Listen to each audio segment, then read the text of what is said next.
Okay. Next video is going to be about a lovely topic taken from my book Metadimensional, the topic of death. Boy, did we get this one wrong. Like, everyone got this wrong insofar as experience is fundamental. There's no topic that we understand worse than death. Or let me explain. So when we say that experience is fundamental, we say that nothing can produce it other than itself. If nothing can produce it other than itself, then there is no reason to make any conclusion that the death of the body ends experience. Simply no causal relation between them. They are independent. And not only that, if I'm saying that my experience is your experience, then obviously whomever dies first, the experience of the other will remain. So that my experience will persist in whomever will live after me. So not my being, myself, not my identity, but the sense of existence will persist in whomever will exist after me and existed before I emerged as a newborn baby. So that's gone. Like this sense of okay, so the sense of being will never be gone and will persist. I'm not going to talk about the question of what happens if all the experiential agents are gone, just not in this video. So my experience will continue. My identity, my memories won't, but that doesn't scare me because that happens, I can testify that happens to me in my dreams. I become someone else. That's common. So why should I be afraid of that? I won't be afraid of that. I won't take that notice of that. It's too common. It happens every night. Almost. Potentially. So we got that part wrong. Like as if death is supposed to be some kind of unique event. Well, in fact, it's not in any substantial way. But I mean, yes, it is unique, but it's unique not in the sense of the traumatic sense of the end of everything. But it doesn't end there. So if insofar as experience is fundamental, and when it drifts to let's say when you drift to a dream, you disconnect from the causal chains of the present in wakeful physical reality. Then when you dream, you cannot say that you dream the now.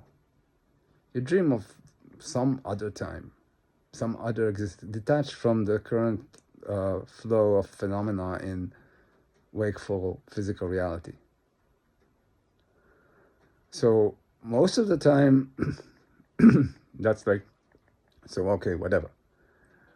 But then ask yourself, what if you partially interact with other experiential agents that are also dreaming at that time in your other identity, that identity you're assuming in the dream? What if the people that you meet are people that if this is one wakeful union, you meet them in a different limited wakeful union, that's the dream.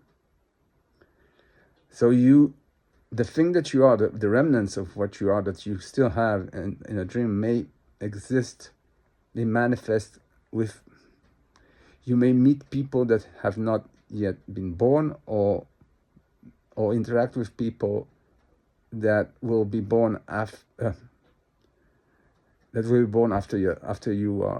your body will be dead. So this is what I call the sub-wakeful outreach. It's like you're thinking of your existence as what exists in the present of the wakeful union, but it's kind of like a water lily that sends its roots all over, way beyond what you see on the surface of the water, of the lake. It stretches all over.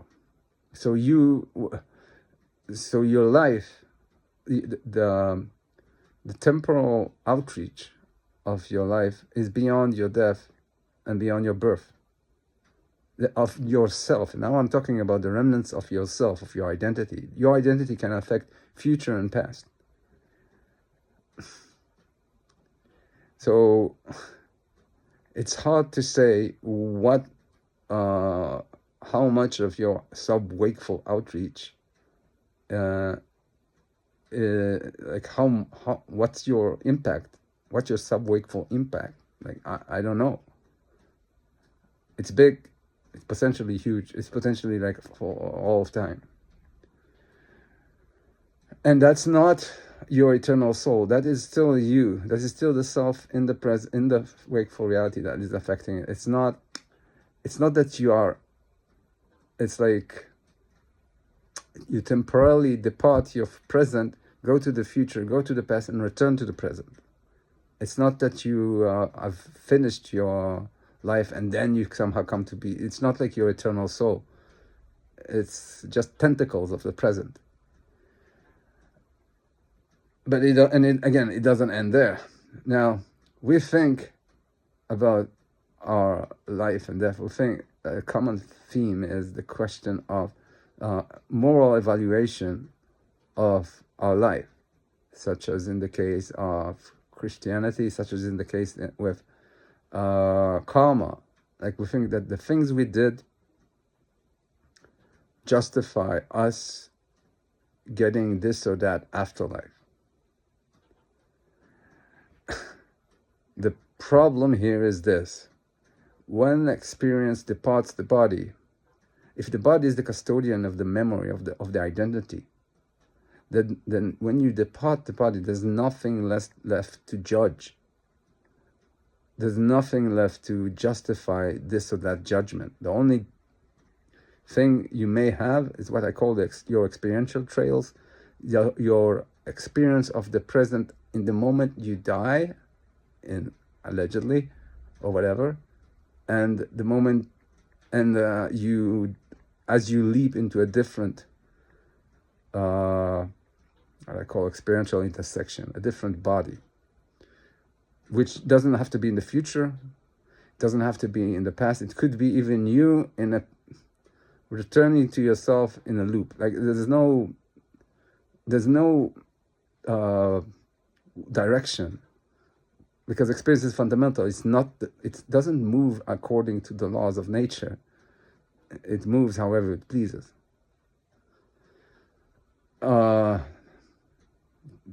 With caveats, but I'm not going into that. But in general, yes. So you're not judged in your afterlife by your deeds. You may be judged in your sub-wakeful outreach by your deeds, but are you gonna really start to take responsibility for the person you are in your dreams? Are you? Like, I don't think anyone would. I think that's crazy. I think it's definitely not justice, because you don't control who the entirety of your personality during that time. So, in short, this is one big mess. If experience is fundamental, our understanding of death is completely backwards.